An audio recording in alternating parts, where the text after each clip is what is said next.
ত্রয়োদশ জাতীয় সংসদ নির্বাচনকে সামনে রেখে উত্তপ্ত হয়ে উঠেছে বগুড়া ৭ আসন। মর্যাদাপূর্ণ এই আসনে হতে পারে কঠিন লড়াই। মুখোমুখি বিএনপির জনপ্রিয় স্থানীয় নেতা মোর্শেদ মিল্টন এবং জামায়াত ইসলামী জনপ্রিয় প্রার্থী গোলাম রব্বানী। কার দিকে ঘুরে যাবে ভোটারদের রায়? বিএনপি নাকি জামায়াতের? সে আলোচনাতে মুখর পাড়ার মোড়ের চায়ের দোকান থেকে সর্বত্র।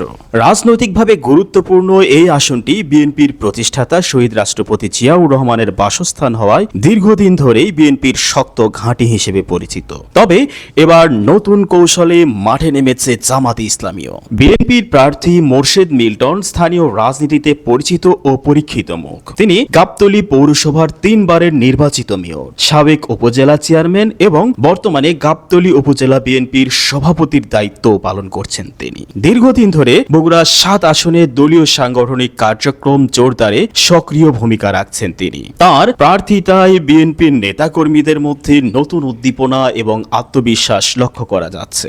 শহর থেকে গ্রাম সবখানেই ধানের শীষের পক্ষে চলছে জোর প্রচারণা। এদিকে জামায়াত ইসলামী মনোনীত প্রার্থী বাংলাদেশ শ্রমিক কল্যাণ ফেডারেশনের সহসভাপতি গোলাম রব্বানী, রাজশাহী বিশ্ববিদ্যালয়ের সিনেট সদস্য গোলাম রব্বানীর নেতৃত্বে জামায়াত ইসলামী তৃণমূল পর্যায়ে ঘরে ঘরে গিয়ে প্রচারণা চালাচ্ছেন, করছেন উঠোন বৈঠক, তুলে ধরছেন পরিবর্তনশীল বগুড়ার কর্মসূচি।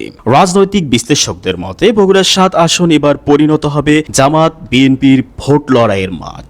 একদিকে দীর্ঘদিনের জনপ্রিয় স্থানীয় নেতা ও উন্নয়নমূলক কর্মকাণ্ডের নায়ক অভিজ্ঞতা সম্পন্ন মোর্শেদ মিল্টন, অন্যদিকে তৃণমূল ভিত্তিক সংগঠন শক্তি ও শ্রমিক রাজনীতির প্রতিনিধি গোলাম রব্বানী। সুপ্রিয় দর্শক, বগুড়া ৭ আসনে এবার ফলাফল কোন দিকে যাবে তা নিয়ে প্রতিনিয়ত কৌতূহল বেড়েই চলেছে। বিএনপি কি ধরে রাখতে পারবে তাদের শক্ত ঘাঁটি, নাকি জামায়াত ইসলামী চমক দেখাবে, ভাগ বসাবে বিএনপির পুরনো শক্ত ঘাঁটিতে? সব উত্তর মিলবে ভোটের দিনেই।